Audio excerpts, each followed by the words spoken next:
Buenas tardes. Hola, buenas tardes, vale. Muchas gracias por estar aquí. No tiene mucho mérito teniendo en cuenta el calor que hace en la calle, que alguien se refugie en un lugar con aire acondicionado. Vamos a charlar con Ray Loriga sobre su nueva novela, que es el Premio Alfaguara, que se titula Rendición. Se puede ver, se está viendo ahora mismo por streaming, por lo tanto la gente que no esté aquí o esté aquí quiera participar de forma digital tiene un hashtag que es Almohadilla Rendición, con el cual podrá hacer preguntas o interesarse sobre la conversación que estemos manteniendo o interesarse sobre algún aspecto profesional o incluso personal sobre el autor. Ray Loriga está aquí a mi izquierda. Y bueno, vamos a empezar preguntando básicamente algo que a mí me ha llamado la atención de las entrevistas que has realizado hasta ahora. Has escrito esta novela casi al mismo tiempo que escribiste la anterior, que es Zaza, El Emperador de Ibiza, y sin embargo una decides dispararla, decides disparatarla casi, ¿no? Y publicarla antes, y esta te tomas un tiempo y realizas un ejercicio y una labor mucho más delicada con ella y quizás más cariño, eso ya no lo sé porque tú eres el dueño de tus emociones respecto a tu obra, pero un lector que haya leído las dos novelas quizás entienda que en esta novela es más ambiciosa, que busca un objetivo un poco más lejano que el que pudiste haber buscado con Zaza. Bueno, antes de contestarte, darte las gracias por salir en un día tan caluroso a trabajar y porque te respeto y te admiro y te agradezco que estés aquí conmigo, y daros las gracias a todos los que habéis venido en este día igualmente caluroso para cada uno de nosotros. En respuesta a tu pregunta, sí, escribí las novelas cruzadas, lo cual no es algo que suela hacer, ni creo que sea muy habitual, no creo ser el único que le ha sucedido, pero no me había pasado hasta ahora. Había empezado con Rendición, con ese tono y esa voz que de alguna manera pensaba que tenía recorrido, y tenía incluso un borrador ya bastante definido, cuando decidí esperar, cuidar más esta novela y en vez de volcarme inmediatamente a una reescritura, desoxidarme un poco con otra cosa, y tenía apuntadas algunas ideas sobre Zaza. Y al ser totalmente distinto, aunque luego se podría hablar si los temas de los que trata el libro son tan distintos, pero desde luego el tono es opuesto. Y en Zaza me tiré a la chifladura, al disparate y el humor, y me sirvió mucho para airearme y luego volver a este libro desde el principio y volver a afinar ese tono que era lo que más me interesaba del libro y lo que me parecía más delicado. Parecía que todo el rato se me podía ir esa voz, si incluía la mía, por ejemplo, encima de la de este hombre, que es el que no cuenta, yo creo que ni cuenta la historia, que simplemente se la está contando a sí mismo mientras sucede. La recibe, en cierto modo es un personaje pasivo de la historia que le está ocurriendo a sí mismo, ¿no? Sí, y va reaccionando pues con un run run de su cabeza a lo que le está sucediendo. Ni siquiera me lo planteaba como si fuese un diario de les voy a contar cómo fue esta aventura. De hecho, el tiempo todo el rato se mantiene en el acontecimiento de ahora, ¿no? Y bueno, por una serie de condicionamientos puramente técnicos del invento o el artefacto literario que estaba trabajando, me parecía que era una voz delicada y una estructura delicada también del libro, que a veces avanzaba demasiado o a veces, ¿sabes?, que podía perder el ahora de ese monólogo interior. Y me funcionó bien así, cruzándolo los dos. Yo creo que Zaza protegió a este innombrable o innombrado. No tenías interferencias, no había interferencias de la voz narrativa a la hora de escribir. Me resulta muy complicado a la hora de ponerme manos a la obra, tener más o menos en la cabeza casi en paralelo dos historias, ¿no? Por eso te digo que creo que Zaza ayudó a porque sí, las interferencias que pudiese haber habido se las absorbía el otro.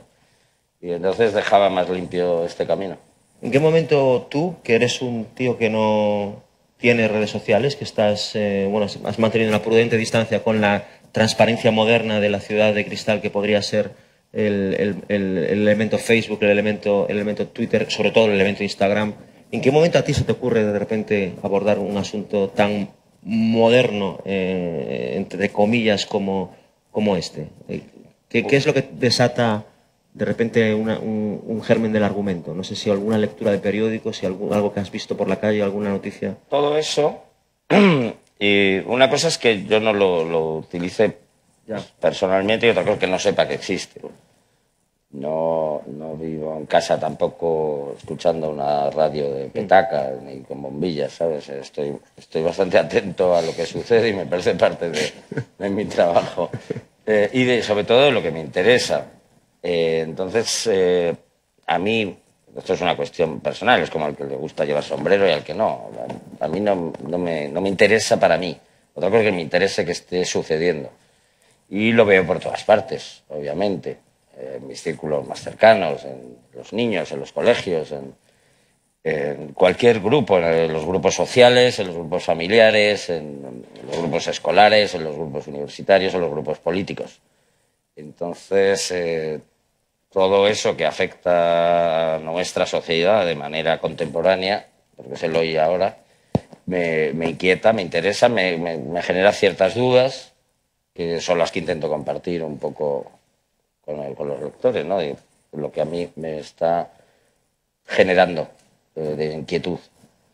Que no digo que sea ni bueno ni malo, simplemente ese proceso de adaptación de lo íntimo, privado, a lo público y compartido, pues me crea esta idea de abordar el tema. Hay una escena en el libro en la que el protagonista confiesa que ni siquiera ve al vecino cuando el vecino está mostrándose mostrándose literalmente en su casa haciendo sus labores, en la escena esa concretamente duchándose. A mí me recordaba una frase de Dylan en su momento de mayor apogeo artístico, en su momento de fama, que decía: hay tanta gente rodeándome, hay tanta gente alrededor de mí que no la veo.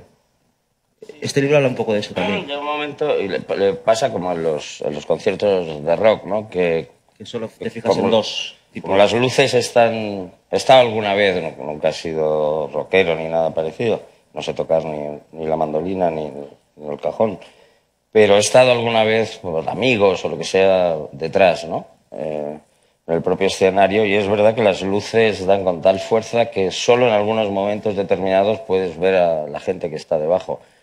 Y como mucho puedes fijarte en la primera fila.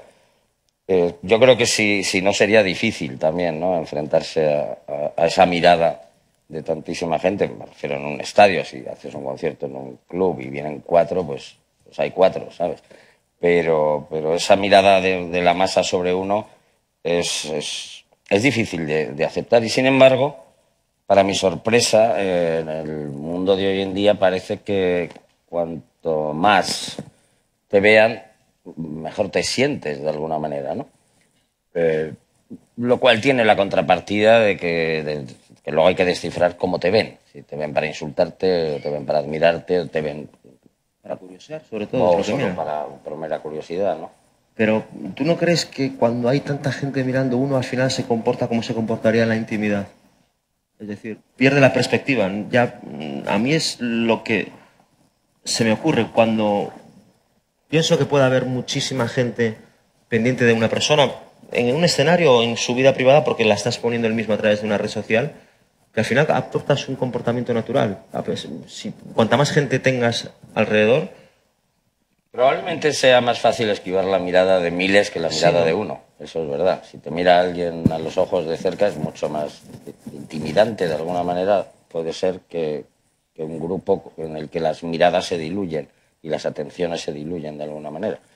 Pero todo esto yo no lo sé muy bien. Lo que me genera son un montón de preguntas que me hago a mí mismo y intento hacer partícipe a quien lea el libro. ¿Te ha servido de algo tu fama veinteañera para este libro? El hecho de ser observado por muchísima gente, el hecho de que tus movimientos, tu vida privada, fuese de interés general, de interés público.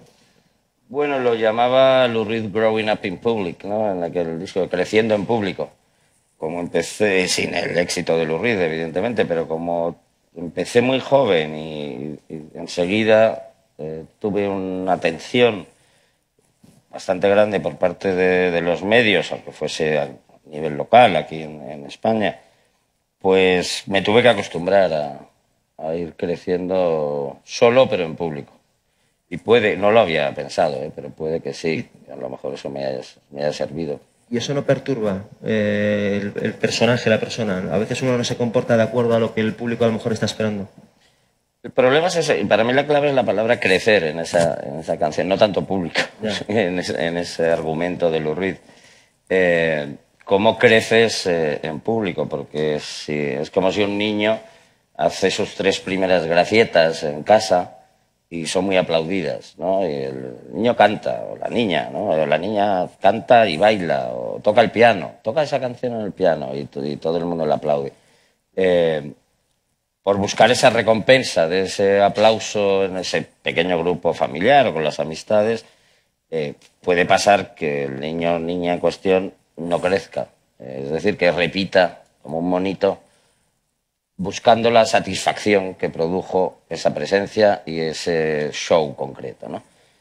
Lo complicado es ir creciendo y manteniendo tu independencia, a lo mejor tu sí, línea. e incluso forzando a quien quiera seguirte y a quien quiera seguir leyéndote a aceptar distintos pasos en una evolución, en este caso literaria, ¿no? Este libro, por ejemplo, sí, lo hablábamos antes de llegar aquí, este libro en ese sentido supone una quiebra bastante importante, una de las varias quiebras bastante importantes que tiene tu carrera literaria, es decir, había un tono que funcionaba, había un estilo de libro que funcionaba, que era el estilo que te hizo popular cuando entras, cuando asaltas más bien la escena literaria, y después tú vas cogiendo tus rumbos, teniendo respaldo o no teniendo respaldo de los lectores, dependiendo del libro, pero más o menos de forma bastante silvestre, de forma bastante independiente, sin tener la necesidad de repetir la fórmula del éxito que te pudo haber dado Lo peor de todo, que te pudo haber dado Sobre todo Héroes, La pistola de mi hermano, libros que para una generación supusieron pues casi una especie de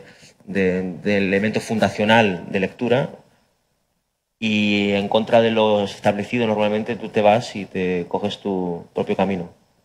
Y en este sentido ya se llega a un punto en el que, no sé si es de no retorno, sigue estando, te lo dije antes, el Origa, incluso el primero hay frases que evocan tus primeros libros, pero estás en un camino completamente independiente y completamente abierto a cualquier otro atajo. Sí, a cualquier otra deriva, ¿no? La quiebra está en la portada, todo parte de ir quebrando distintas situaciones y la propia experiencia de la voz protagonista de la novela es una constante intento de adaptarse, a veces con más suerte, normalmente con ninguna, a un cambio brutal de sus circunstancias, ¿no? En mi caso como escritor, la verdad es que siempre he tenido, no sé si el arrojo o la inconsciencia, de pensar si esto ya lo he hecho yo, por mucho éxito que haya tenido, no deja de ser mío. Es decir, nada me obliga a seguir haciéndolo. Al fin y al cabo era mi juguete, o sea que si ya no quiero jugar con él, pues no juego. Si me quiero comprar otro juguete o crearme, en este caso, otro juguete, pues lo hago. Y yo creo que a mí personalmente me ha funcionado bien.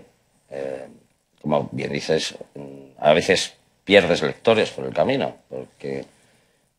pero es lógico. Si tú, lo hemos hablado a veces, tú y yo, y si tú vas a ver un concierto de alguien, de Nick Cave, por poner un ejemplo, quieres canciones de Nick Cave y normalmente que te repita la sensación que tú tuviste cuando compraste ese disco. ¿Por qué? Porque tú no ves a Nick Cave todos los días.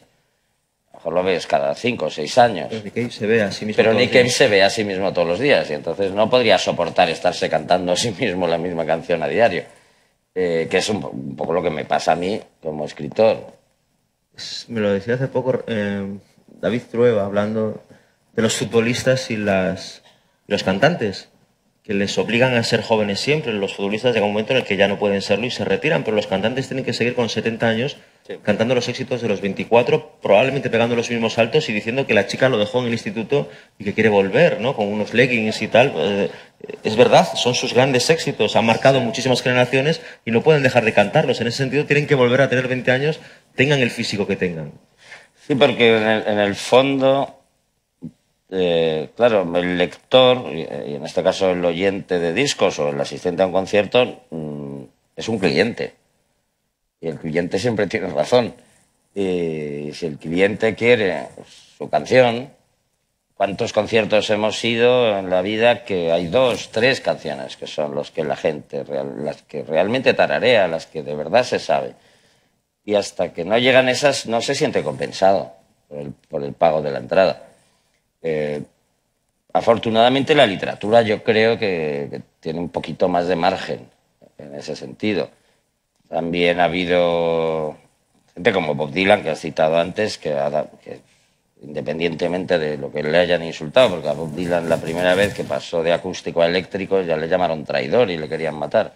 Y eso fue hace 40, 50 años ya casi. O 60 años. Pero él ha seguido.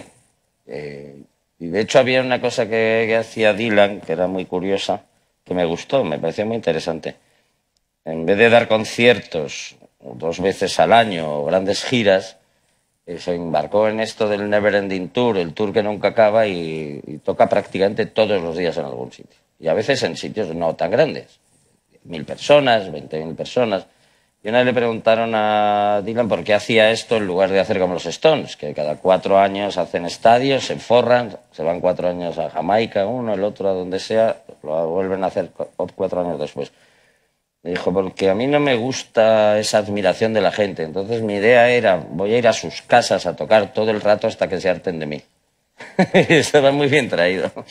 Y de hecho Dylan ha venido a veces a España a tocar, porque viene prácticamente todos los años, y los propios promotores dicen, no, en Madrid no, porque ya estuviste el año pasado. Y entonces el hombre se va a Cuenca, se va a Teruel, se va a donde le dejen tocar. Pero Madrid y Barcelona muchas veces no le dan un sitio, porque dicen, no, hombre, es que 2 años seguidos no puedes tocar, ni aunque seas Dylan. Es otro camino. He estado esta semana hablando con Nuria Espert y me contaba una anécdota que ya había contado en alguna ocasión sobre Plácido Domingo. Una vez estaba ya de viaje, no sé en qué ciudad, y se enteró de que había un concierto extrañísimo de Plácido Domingo en no sé qué pueblo, y llegó allí y se encontró una gente rarísima, un concierto que no pintaba absolutamente nada allí para una figura que ya era Plácido Domingo, ¿no? Y en una parte ya le dijo, Plácido, ¿pero qué haces aquí? ¿Por qué estás aquí actuando? Y él le dijo, esto es por el entusiasmo. Pues, claro. Estaba hospedado en no sé qué lugar y se organizó un concierto cerca, pues por el entusiasmo. Por las ganas de, no buscando ningún rendimiento económico, no buscando tampoco ningún rendimiento. Pero y sin el miedo de rebajar su fama. Pero efectivamente, me da igual, estoy en esta aldea, pues quiero cantarles a esta gente y quiero hacerlo porque simplemente me entusiasma. Tú llevas 20 años de carrera, 20 y pico 25 años de carrera. ¿Te has perdido en algún momento? ¿Has sentido alguna vez decir, llevo estos 2 años no me va a hacer escribir una línea? No, no porque siempre me ha gustado la literatura. Pero escribir Y también, porque hay mucha gente a la que le gusta gustar la es poco, literatura y le siempre me gusta ha leer. apasionado. Pero me gusta muchísimo leer, obviamente como a ti, como a todos los escritores, porque sin eso no podemos arrancar. Pero siempre he sentido la necesidad también de escribir. No te digo seguido, todos los años, ni me agobio con... Hace 2 años que no tengo una novela, pero sí estoy pensándolo. Sí estoy urdiendo algo y cada vez que leo algo que me entusiasma me rebota en alguna idea que pienso, esto por aquí podría ir algo, sin que sea un plagio, obviamente, ¿no? Pero sí me vuelve a crear la necesidad de volver a replantearme qué es lo que voy a escribir yo. En rendición, en esa ciudad transparente en la que transcurre la historia, metáfora de quizás de unos tiempos que todavía no han llegado, de esa palabra que has repetido en todas las entrevistas, que es distopía. Tenía que decirla. Tenía que decirla en este momento. Evidentemente me recuerda un poco a Faemino y Cansado, que tenían un show hace años que decía, esto es un show cultural. Y entonces el otro decía, Antioquía. Y esa era parte cultural del show, luego se iban diciendo tonterías. Bueno, pues... Y cuando se les iba el pulso decía, pero esto era cultural, ¿no? Y decía, sí, ya lo he dicho, Antioquía. Y con eso ya, pues esto de distopía empieza a sonar un poco igual. Pues a propósito de la historia, y esto es una Esto es algo que yo he escrito en algún momento con muchísima ironía, pero que a lo mejor dentro de unos pocos años me lo empiezo a tomar en serio. La intimidad está demasiado prestigiada, la intimidad está demasiado sobrevalorada. Depende. Esto es una bondad, hablando con mis amigos. No, depende de lo que... se me pinchan el teléfono. No, eso es distinto. A mí cuando empezaron con lo de... que fue a partir del 11 de septiembre en Estados Unidos. Yo estaba viviendo allí. Y se hizo esta ley que iba en contra de todo lo que está en la Constitución americana, ¿no? Del derecho a la intimidad, y que solo un juez por una causa muy clara puede investigar o pinchar un teléfono, hay que pedir un orden judicial, etcétera, etcétera. Y además con una suposición de crimen ya en curso, una sospecha fundada. Y hubo un momento que se dijo por una necesidad nacional, George Bush hizo la ley esta de todo puede ser escuchado y todas las informaciones de mail van a ser miradas. El Acto Patriot, ¿no? Sí, el Patriot Act. Y esto a mí no me preocupa demasiado, porque tampoco estoy planeando ni un golpe de Estado, ni un atentado, ni nada. Lo más que puedo hacer pues, es mirar pornografía como todo el mundo. Soy el único, perdón. O hacer el idiota, o en vez de estar trabajando, estar mirando los resultados deportivos, o mandando al pato que toca el piano, como todo el mundo, y la gracia del niño que se cae, y todas esas chorradas que vemos todos los días. Pero vamos, que no me parece nada grave que me vean eso. Lo que me parece más inquietante, y quizá por ahí pretendía ir yo, es que un grupo, un núcleo social, genere una angustia en un individuo de acuerdo a lo que él muestra y enseña. Es decir, el otro día me lo dijo un lector y me sorprendió, uno que había leído el libro. Yo sabía que había vendido uno, lo encontré el otro día, y dijo, me ha gustado muchísimo. Debía tener 30 y algo. O sea, que no era un anciano como yo, estaba más adaptado a estos mecanismos. Me decía, joder, alguna cosa de ahí he notado, porque, claro, cuando yo era pequeño dejaban de insultarme a las 5:30 de la tarde, que era cuando salía del colegio. Y ahora eso no se acaba. Ahora me pueden insultar al salir del trabajo los mismos del trabajo. Incluso antes salía del colegio y a lo mejor en el colegio era un panoli, pero en mi barrio era un tío guay. Sí. Y ahora todo eso está junto, ahora te pueden perseguir, ¿no? Y esa sensación de ser validado por los otros o invalidado por los otros es lo que me interesa.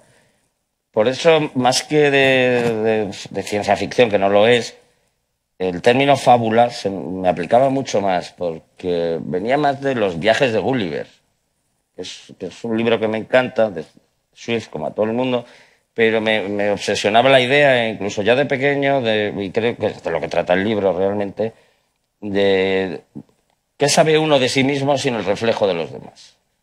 Y hasta qué punto hay una esencia personal en cada uno de nosotros. Porque si voy al país de los enanos, me siento un gigante. Pero cuando voy al país de los enanos, de los gigantes, evidentemente me siento un enano. Y eso para mí son un poco las redes sociales en cuanto a presión de un grupo sobre un individuo. Y no hay una idea, teniendo razón en lo que estás diciendo. No sé si tengo razón, digo, que es lo que a mí me Pero lo que estás diciendo es verdad, inquieta. todos nos sentimos de una forma ante una o otra persona, es decir, ante un círculo o otro círculo. Yo no soy el mismo si voy al círculo de mis colegas de siempre que a un círculo de periodistas o de escritores donde siempre soy un impostor. Pero, como estoy siendo ahora mismo.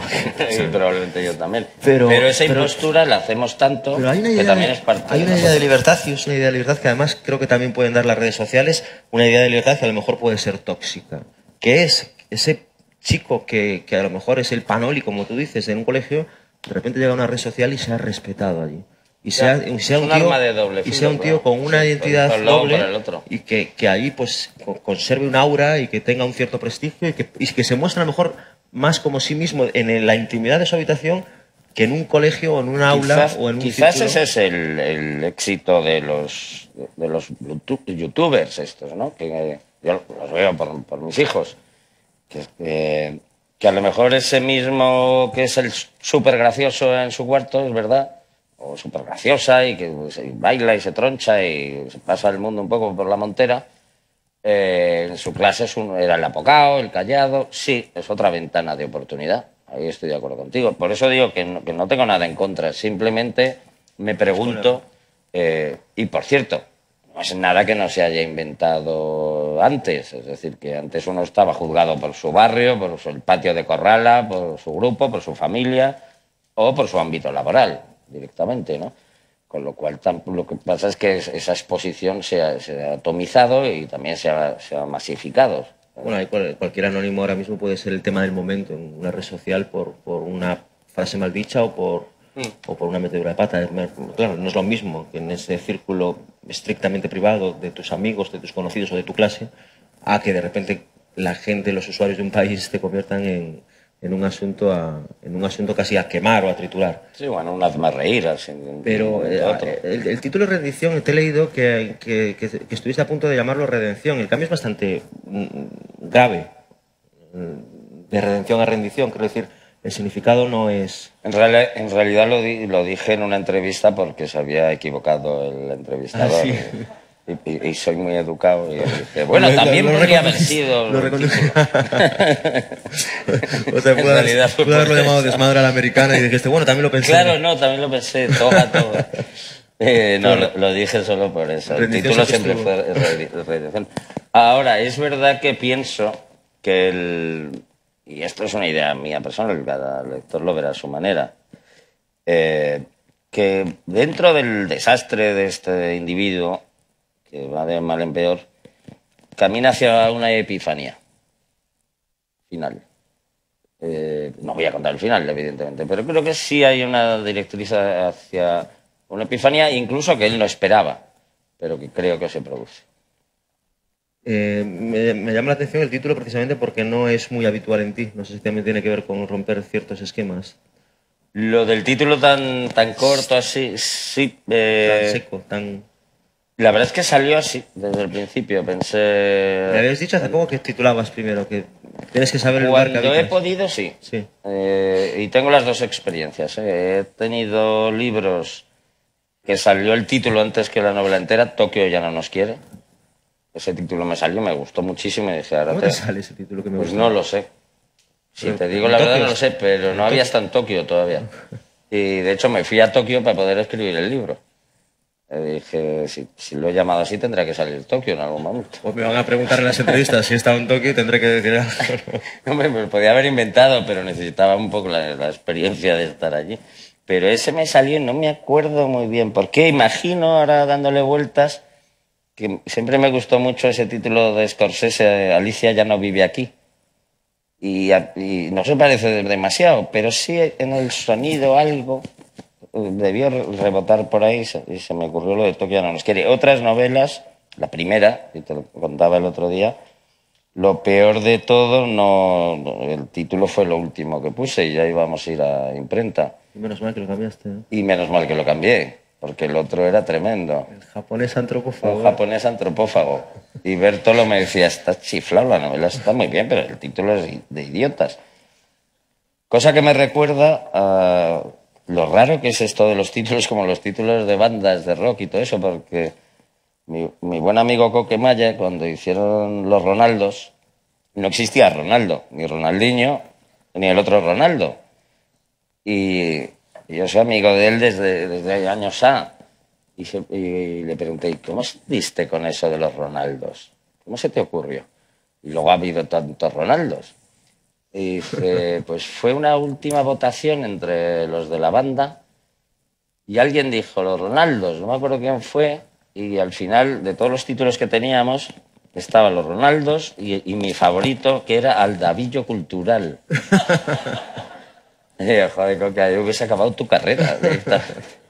Pues lo del japonés antropófago fue un poco así. Yo no sé por qué narices se me ocurrió, es absurdo. Porque en el libro salía Sagawa, un japonés que vivía en Holanda, que se comió a una enfermera holandesa y se la comió. Y el hombre este fue a la cárcel, evidentemente, y no a MasterChef, que también hubiese sido la otra opción, pero no, fue a la cárcel directamente. y estuvo muchos años en la cárcel, probablemente menos de los que merecía. Y en la cárcel escribió un tratado sobre antropofagia, que luego ha sido muy estudiado por expertos en psicopatía sexual, ¿no? De bromas aparte. Y yo lo leí porque tenía una amiga que era una experta en psicopatía sexual y me dijo, este libro es fascinante porque uno siempre se pregunta hasta qué punto puede alguien... Ya la palabra loco no describe suficiente este tipo de obsesión, ¿no? Y la verdad es que me leí el libro, era bastante aterrador, pero el hombre intentaba racionalizarlo de alguna manera, por camino del amor, y claro, no había por dónde cogerlo aquello. Pero era interesante porque era una experiencia de un chiflado, evidentemente, y de un asesino. Esta mujer, por cierto, no viene al caso para nada, amiga dedicada a psicopatía sexual, se llamaba Eva Norwind. Yo la conocí con 80 años y había sido una actriz del Destape en México, los tipo Nadiuska o Susana Estrada, y luego montó un burdel en Nueva York de dominatrix y tuvo un éxito tremendo. Iban pues el presidente de la General Motors, no me dijo nombres, pero me dijo... ¿Ibas a decir el presidente de la Generalitat? No, gente... Estaba asustado. El presidente de la Generalitat. No, pero me dijo, imagínate, no te voy a decir nombres, ni épocas concretas para que no lo relaciones, pero gente muy poderosa. Y muchos iban a sufrir humillaciones muy específicas, además. Y me enseñó su catálogo y todo, era fascinante. Pues tenía una jugadora de baloncesto negra como que medía 2 metros y decía, pues esta tiene muchísimo éxito con un tío que es un gobernador racista del sur, que está asociado al Ku Klux Klan. Siempre hay como cruces inversos, muy, muy raros. Bueno, pero sí, ahí el subconsciente no manda a nadie, ¿no? Es decir, una Sí, fantasía... muy Una cosa es llevarla a la práctica, que es más complejo y claro, puede sí, causar más comerte a la trabajo. holandesa, Pero lo que pasa dentro de la finalmente, ¿no? cabeza de uno, yo creo que ahí no hay límites. Lo bonito es que no haya límites, ¿no? Bueno, y a veces uno quiere cumplir a lo mejor lo que está pasando por dentro de su cabeza. Ese es el problema de este tipo de Bueno, comportamiento, sí, claro. mientras no te comas Ese a la fue gente, el problema quiero decir. de Sagawa, que cruzó no te esa comas línea a- horrible. Pero bueno, el caso es que esta mujer luego dejó el bordel y a los 50 años o así se metió en la Universidad de Columbia, estudió psicopatía sexual y se convirtió en una de las máximas expertas mundiales en psicopatía sexual por su experiencia. Trabajaba con la policía, trabajaba en las cárceles, una aventura fascinante. Se llama Eva Norwind y hicieron un documental sobre ella que fue cuando la conocí en Berlín, que se llama No lo hice por amor. No lo hice. El título era precioso, No lo hice por amor. Nos hemos alejado como de aquí a Lima del libro, pero bueno. Ya solo habla de amor. ¿Hay alguna influencia? Quizá por ese título, no lo hice por amor. Así se llamaba ese documental, sí. Y ya solo habla de amor, quizá me lo provocó eso. No lo había pensado, pero probablemente. Hay un personaje que me gusta mucho en el libro, sobre todo la relación que se establece entre él. Es un niño que aparece en la vida de los protagonistas, ¿no? Y que no es un niño, un hijo propio, pero que se desarrolla en el libro un amor por algo ajeno que de repente pasa ya a convertirse en propio. Algo sobre todo muy actual. Es decir, hemos pasado también de una sociedad excesivamente consanguínea, esto es mi sangre, ¿no? a desarrollar exactamente el mismo sentimiento, la misma emoción, por gente que no tiene por qué ser biológicamente, no tiene que ser descendiente nuestra, ¿no? Sí, absolutamente. Lo cual considero una ventaja, claro, porque la idea de la sangre como orgullo es horrible, ¿no? Parece esta idea de la fuerza de la sangre y lo tienes que querer porque es tu sangre, sí. O matar por tu sangre, cualquier o cosa justificar porque... un crimen por tu sangre, es horrorosa y es un progreso el darnos cuenta, y sucede en el libro, y adaptarnos cada día más a la lógica de que el cuidar de los demás depende de nuestra capacidad de ternura y de nuestra capacidad de sacrificio y amor, y también de nuestra capacidad de ser felices con otros, al lado de otros, sin poseerlos realmente. Y también quitándole el absurdo orgullo de a quién se parece, ¿no? Estas cosas de, no, es que sí, ¿a quién se parece? Como cuando nace un niño, ¿no? ¿A quién se parece? Ay, yo lo veo mucho a su madre, no, es igual que el abuelo, no, es igual que su padre. Cuando todos sabemos que todos los niños cuando nacen se parecen a Winston Churchill. Y eso es bastante absurdo. ¿Ves The Walking Dead, la serie? He visto algún capítulo suelto, pero no. Que hay pasajes que me recuerdan, no a la serie, pero sí al paisaje al paisaje en el que los seres humanos actúan ya por pura desesperación o simplemente muestran lo más primario en el libro también. Es decir, bueno, la continua mudanza, las huidas, el escenario, pues, el escenario apocalíptico, ¿no? Y sobre todo la idea del refugio, esa idea de la casa, esa idea de estar bajo techo y en cuatro paredes y estar de alguna forma protegidos por los demás. Por eso el encanto de tu libro es que no estás, que estás protegido, pero estás expuesto al mismo tiempo. Pero es un cobijo de alguna manera. Pero es, ¿no?, la protección, la idea de la seguridad. Hombre, la rendición del título yo creo que parte un poco de ahí. El hombre, el que narra, va asumiendo muchas rendiciones, incluso aceptando, no de buen grado, pero aceptando cosas que son difíciles de tragar. Quemar tu propia casa, donde has vivido toda tu vida, donde han nacido tus hijos, donde esperabas morir. Trasladarte, ir aceptando una serie de humillaciones, podría decirse, ¿no?, y de sufrimientos. Y la única razón, que yo creo que no es justificar, es una palabra demasiado pequeña, la única razón fundamental y esencial para esas rendiciones es la protección de los suyos. Y creo que esa es la razón para casi todas nuestras rendiciones, son nuestras aceptaciones, ¿no? Todos quisiéramos, lo he comentado alguna vez, todos quisiéramos ser más bravos de lo que somos, poder decir, y de hecho luego lo decimos, ¿no?, en la tercera cerveza, decimos, entonces yo le dije, a mí nadie tal, no sé qué, y seas mi jefe o no seas mi jefe, te voy a decir lo que yo pienso. Y luego si retrocedes y vas a la vida real, no le has dicho nada a tu jefe. Te has callado y has dicho, sí señor, el informe estará el lunes y siento haberlo hecho mal el viernes, me quedaré todo el fin de semana. Y así todo. En realidad nos gustaría tener un coraje que no tenemos, pero ¿por qué muchas veces no lo decimos? Porque piensas en los niños, porque piensas en la casa, porque piensas en la hipoteca, porque piensas en las responsabilidades que has asumido. Y de hecho solo se salta cuando ese margen de bienestar se ve reducido.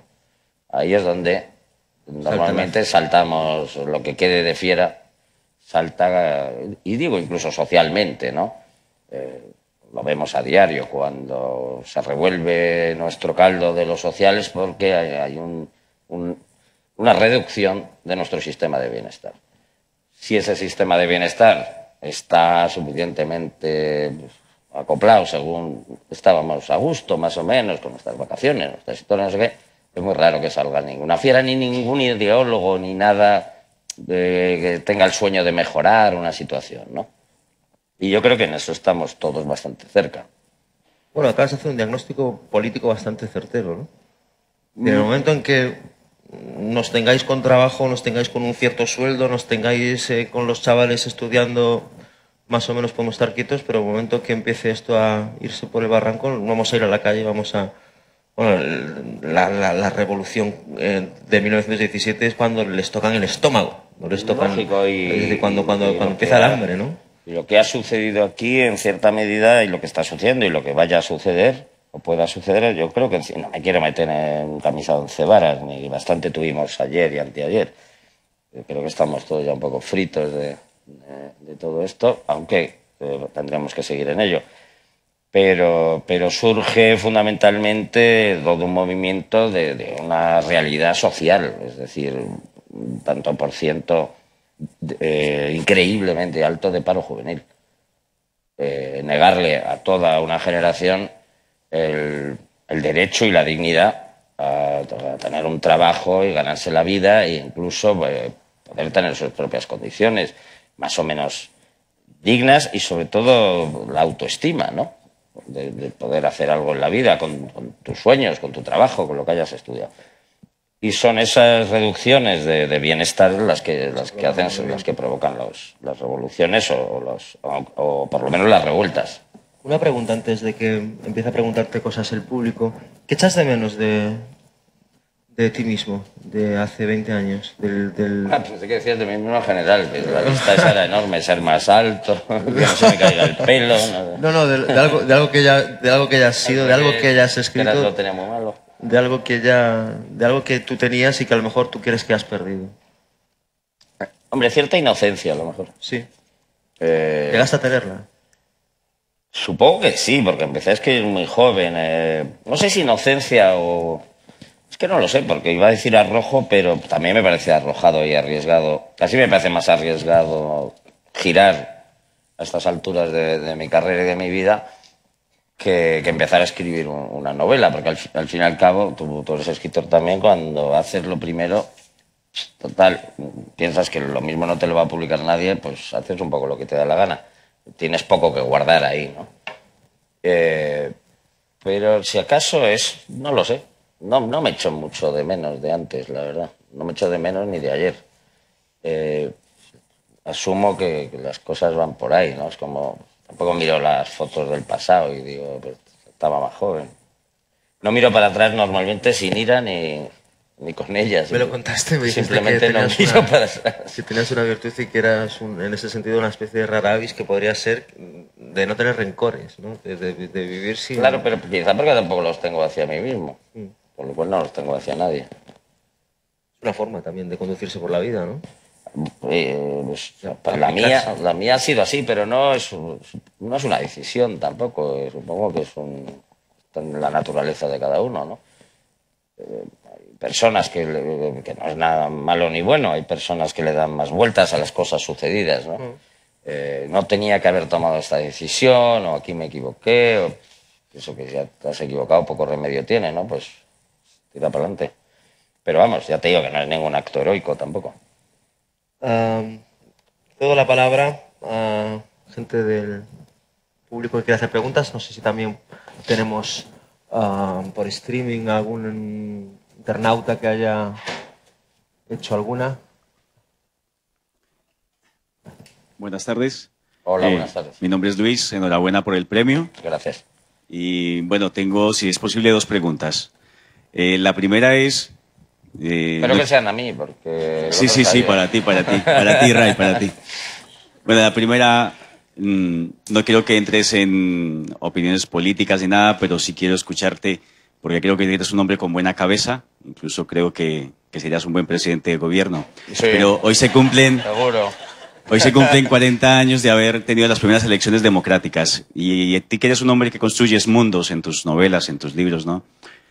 ¿Qué opinión te merece la democracia como el estilo realmente para gobernar los pueblos? ¿Crees que es el ideal? ¿Crees que es el mejor? Y la segunda pregunta es, ¿qué puedes decirle, si es algo que si puedes hacerlo, ¿no?, a esos que desean escribir, que están ahí haciendo borradores, los destruyen, no saben por dónde van, intentan buscar un estilo? ¿Qué les puedes decir a esos después de que tú pues ya tienes tantos años de experiencia? Bueno, primero gracias por tu interés y tus preguntas. Bueno, la democracia es el mejor de los males que se nos ha ocurrido, ¿no? Es evidente. De hecho, en este libro hablo de alguna manera también de la democracia y sus límites y parámetros. La democracia es la sociedad del consenso de lo mejor para los más, ¿no? Básicamente. Siempre por consenso. Eso, en el caso de esta novela, es un problema para el individuo que la narra, porque no coincide con los demás y la presión del grupo le va excluyendo y él se va automarginando. Pero, como aventura de ficción está bien, no me parece que se nos haya ocurrido por ahora nada más sensato. Otra cosa es qué democracia, qué mecanismos democráticos y cómo se establezcan las reglas de ese juego, ¿no? En cuanto a la segunda pregunta... Mira, aquí vuelve Jau. Una pregunta muy violenta. En cuanto a la segunda pregunta, para escribir, no sé, dar consejos en esto es dificilísimo. Es una cuestión de leer y de encontrarlo en uno, cada uno, porque es un asunto de uno solo, ¿no? Yo cuando me preguntan esto siempre digo, lee mucho, escribe mucho, descansa mucho. Lo de descansar también es importante. Sobre todo.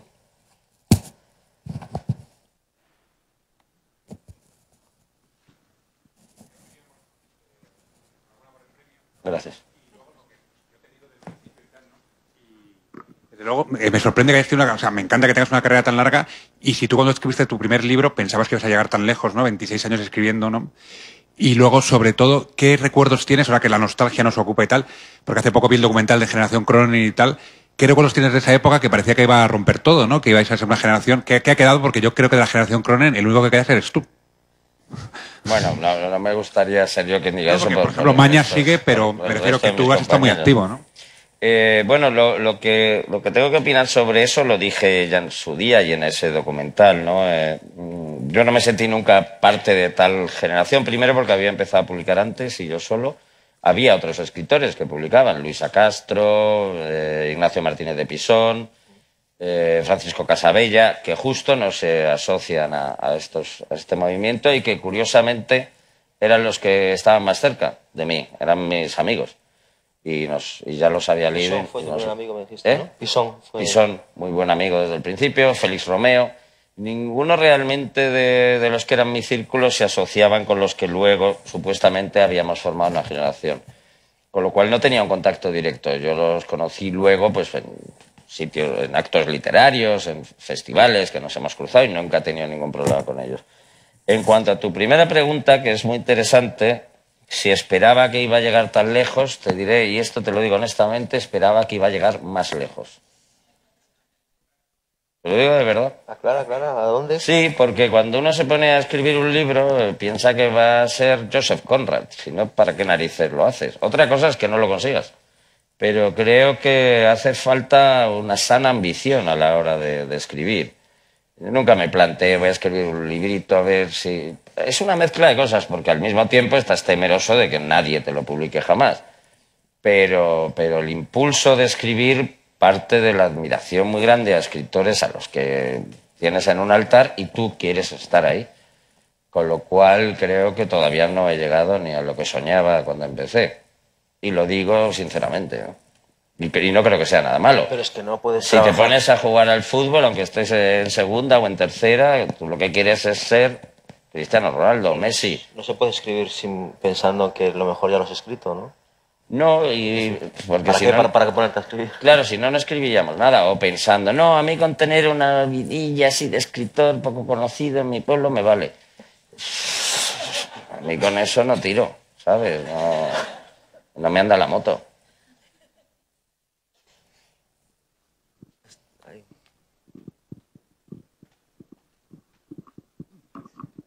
¿Qué tal, Ray? Buenas Hola, tardes. ¿qué tal? Buenas tardes. Me llamo Ramón, yo vengo de México, estaba de turista, vi en la mañana que era la presentación y me pareció interesantísimo venir.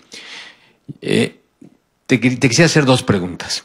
La primera, el premio, cuando es un premio como este tan importante, de los más importantes que hay, ¿tú consideras que de todas tus novelas esta es la que merecía un premio o tú crees que de tus novelas escritas alguna otra podía haber merecido este premio?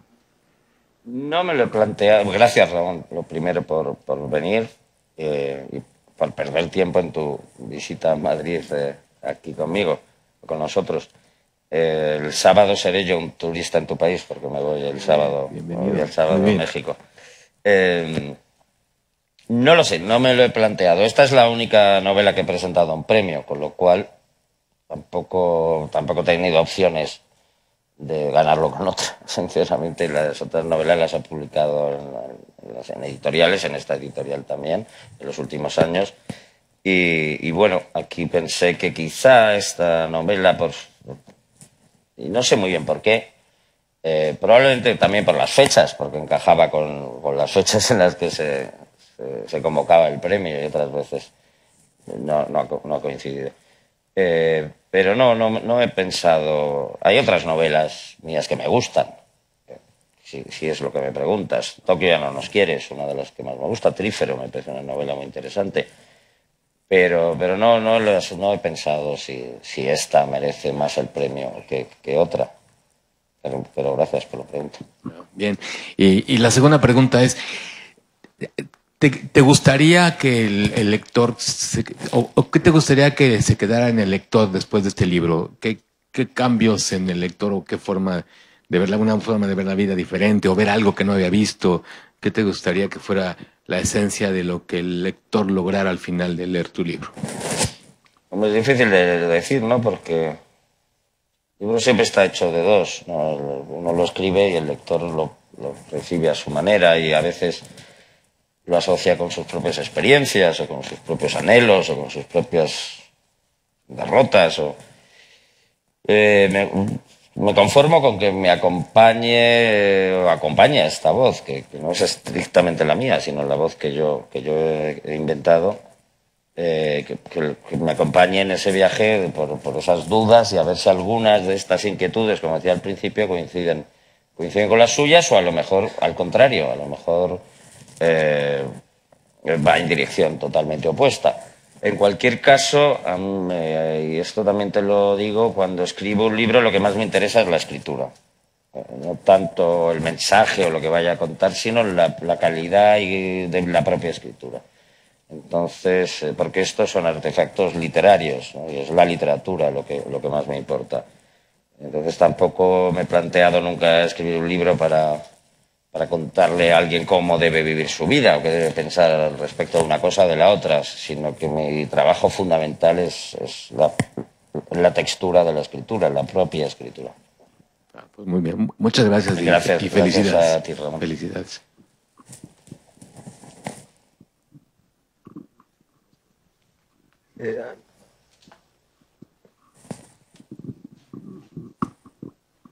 Yo. Bueno, a lo mejor es una pregunta tonta, pero a mí La respuesta será más tonta, Vale. así que no te preocupes.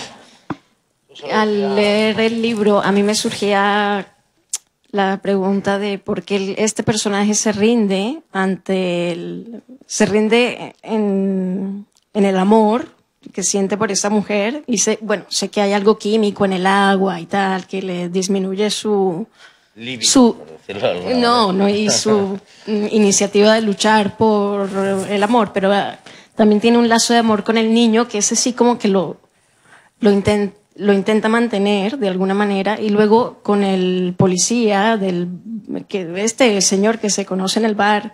Sí, el agente de zona. Sí, eso.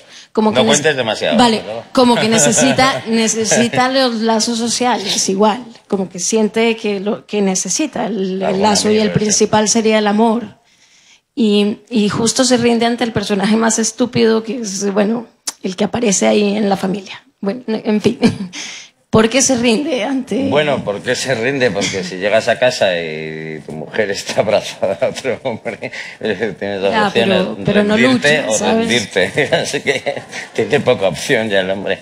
Sobre todo cuando eso se repite ya muchos días.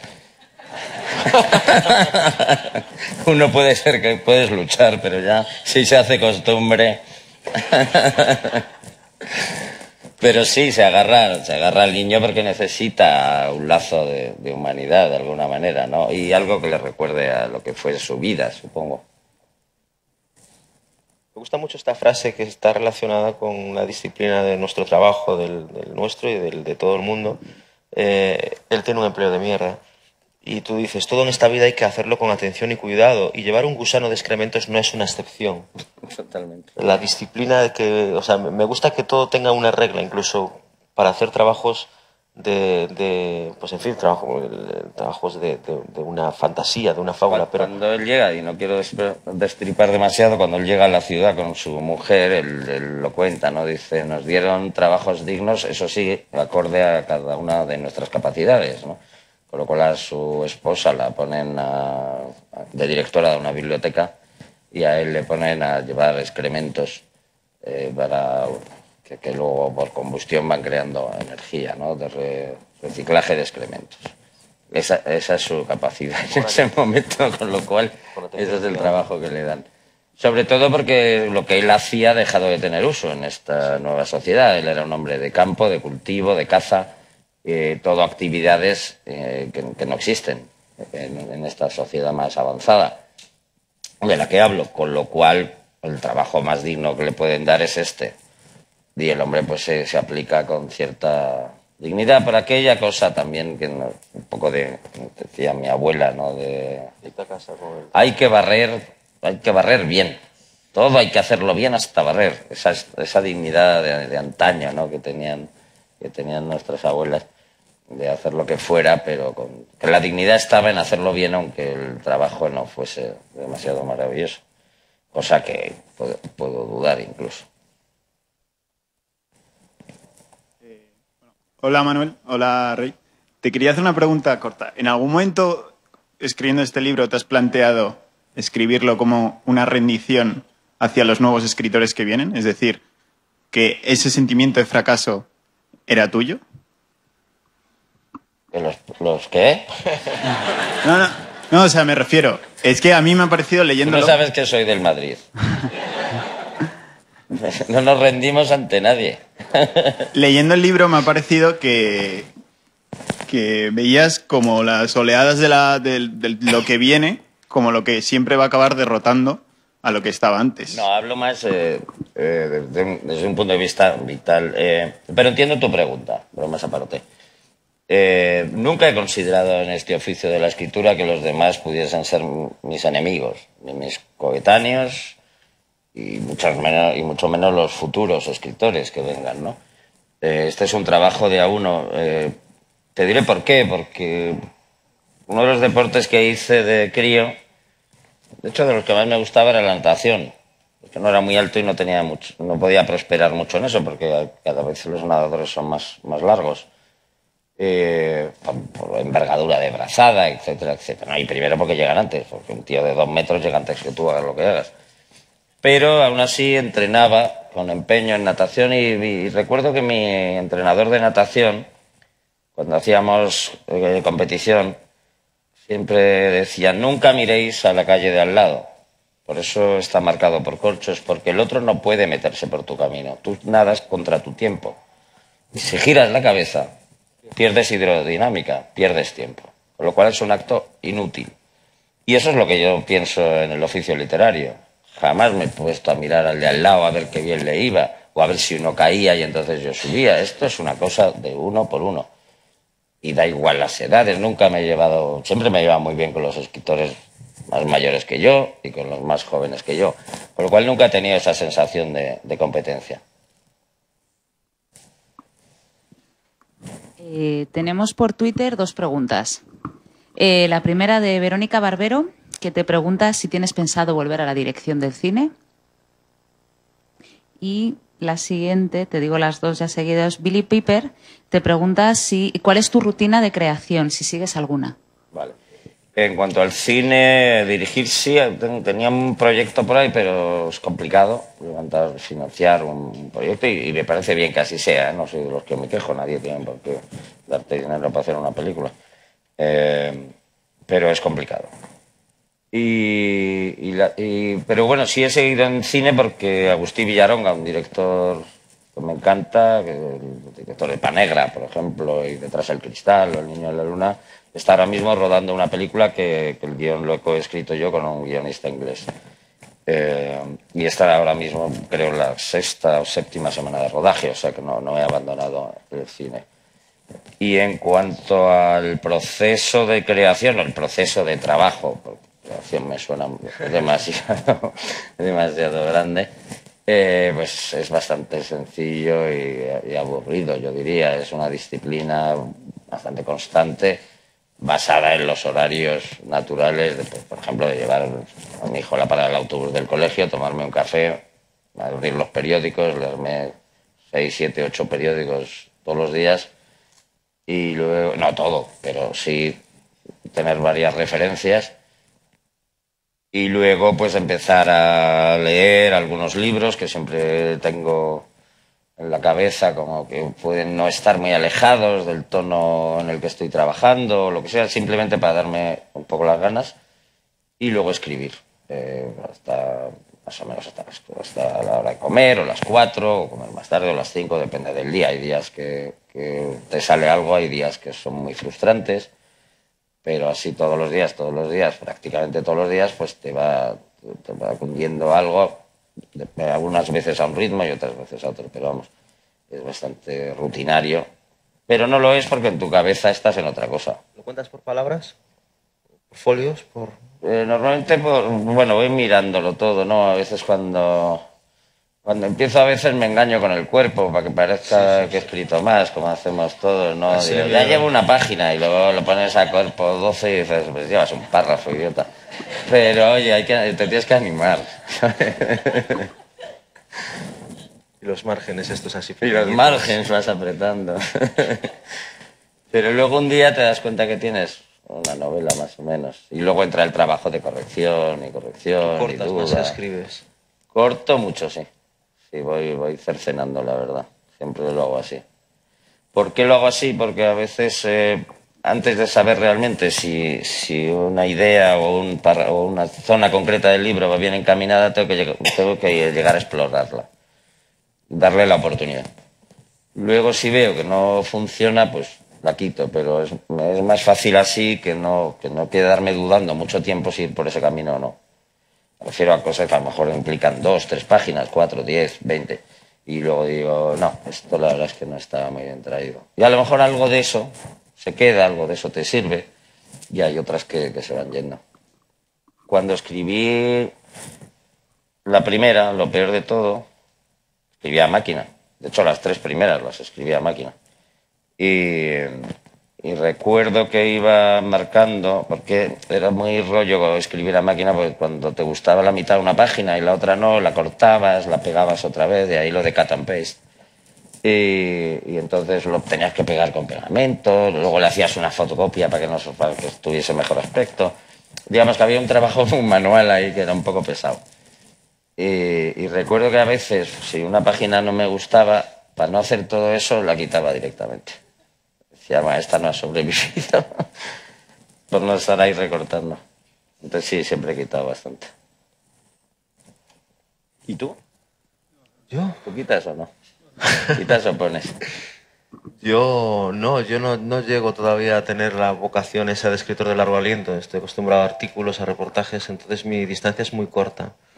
Yo soy de los que envían los artículos a revistas y periódicos con el cuerpo muy grande y los márgenes muy estrechos, como diciendo, te mando allí 20 folios y es menos. Lo cuento con palabras y estoy con una dinámica ahora de intentar hacer, pues a lo mejor... Hombre, las palabras son lo que menos engañan, la verdad. Sí, es lo único fiable. 4.000 o 8.000 palabras a la semana. Claro.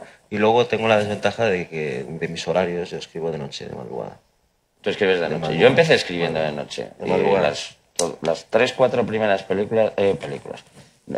novelas, incluso las películas, porque también he escrito películas, las hacía de noche y luego con temas niños y tal ya se me hizo imposible. Y ahora me acostumbré a las mañanas. Cuánto fascinante. Aquí, desde arriba alto. Aquí estoy. Una pregunta muy rápida. Comentabas ahora, Ray, que cuando estás escribiendo algo tienes al lado o junto a la mesilla o la mesa unas lecturas pues para que te van ayudando a mantener el tono de lo que estás escribiendo o de lo que estás creando. ¿Qué has estado leyendo mientras o qué has estado consultando mientras escribías Rendición o qué músicas has escuchado? Porque se habla mucho de la novela distópica y de la relación con Bradbury, con nosotros, de Samiatin y demás, pero a mí me ha parecido que tenía mucha más relación literaria con Samuel Beckett, casi, con las trilogías de Malone Muere y demás, que con novelas de ciencia ficción, pero vamos, era enlazando con lo que comentabas ahora. Pues la verdad es que no te has equivocado mucho, porque cuando hablo de una literatura que me permita pillar el tono o que me dé ganas de ponerme a escribir, y fíjate que es inconsciente por mi parte, porque Beckett es probablemente uno de los escritores más grandes y por lo menos que yo más admiro, pero la música de Beckett me ayuda mucho a pensar. Y quizá también al carecer a menudo de tramas muy concretas, pues ese sonido, ese rumor de escritura me ayuda a animarme. No es que esté todo el día leo a Beckett, escribo, pero es uno de los autores a los que suelo recurrir cuando me atasco. Y hay otros, pero no sé en concreto en este libro, y probablemente no te los diría tampoco, porque muchos de ellos ni siquiera se han mencionado en la crítica ni en los comentarios que he oído, y uno tiene que guardar sus trucos. Pero gracias por la pregunta. Hola Ray, soy Guillermo, nos conocimos en la feria. Te veo poquísimo. Te di la enhorabuena, pero Gracias. te la vuelvo a dar hoy por el premio. Y la pregunta es si a la hora de crear estructuras mucho todo o es mejor ponerse a escribir más rápido. La historia, los personajes. Y luego tenías mucho miedo de la Vecchia, pero 4-1. Gracias. Estaba preocupado, no miedoso, pero no me esperaba tampoco que fuese así, lo de la Vecchia. Pensé que iban a ser más duros. Sí. O el Madrid jugó mejor de lo que yo imaginaba. Es mérito también del Madrid. Pues mira, tengo muchos colegas novelistas y a veces lo hablamos o he ido a sus estudios. Algunos son muy organizados, incluso tienen pizarras y post-its y tienen toda la estructura y planos, incluso fotos, localizaciones concretas, necesitan ver una casa o mapas de carreteras por donde va a pasar la novela, cosa que les funciona fenomenal. Cadáveres, muertos en la novela. Cadáveres, fotos de cadáveres. Yo solo ahí, yo intento como tener una idea así general, a lo mejor porque tengo muy buena memoria y me lo guardo así bastante bien en la cabeza. Y suelo partir de un tono e ir avanzando hacia una dirección que me imagino. Luego sí que hay cosas, ¿no?, que tengo que documentar en cada novela, incluso en una fábula como esta. Hay cosas que sí tengo que investigar, ¿no? Pero no suelo planificar demasiado. Intento tener una intuición de estructura. Decía Paul Schrader, hablando de guiones de cine, pero creo que vale para novelas, ¿no?, que una historia es un poco como una tienda de campaña o como un circo, que necesitas un palo en medio, luego tiras la lona, luego dos aquí y luego unos vientos, ¿no? Y esa especie de estructura suelo mantenerla en la cabeza, que puede ser, ¿sabes? No es exactamente planteamiento nudo desenlace, es una especie de tensión en el toldo. Y ese método así de Schrader de cabeza me ha funcionado. Y luego, pues a veces tomo notas. Tengo la manía de llevar libretas llenas de notas o papeles y luego no mirarlos. Pienso, si eran buenas ideas volverán, y si se pierden es que eran malas. Y eso también me funciona bastante. Última pregunta. ¿Hay alguna?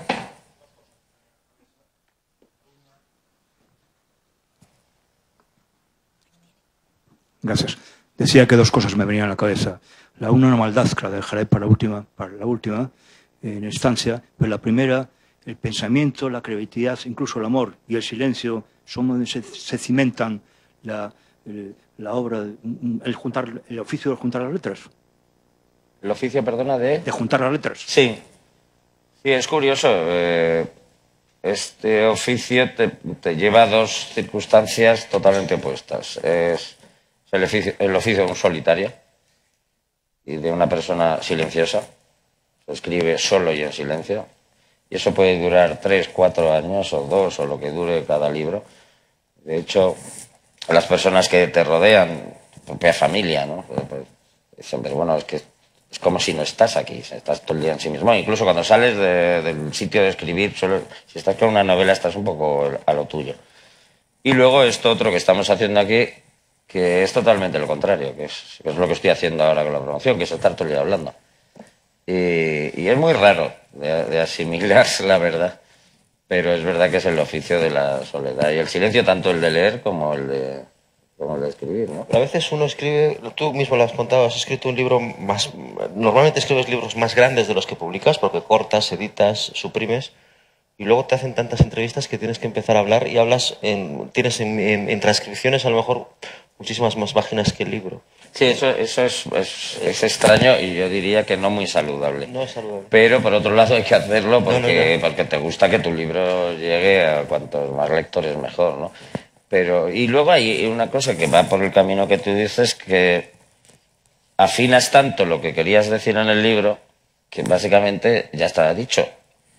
Y luego tener que explicarlo se hace muy raro, porque la explicación era el propio libro, ¿no? Pero estoy encantado de hacerlo. Y decía que por último me viene una maldad a la cabeza. Y es que se dice de los periodistas que cuando todos huyen se precipitan a la noticia. Y me viene a la cabeza que cuando, ahora que está muy en boga, cuando los ladrones discuten en un garaje el reparto del botín, huyen igualmente en el mismo coche cuando oyen la sirena de la policía.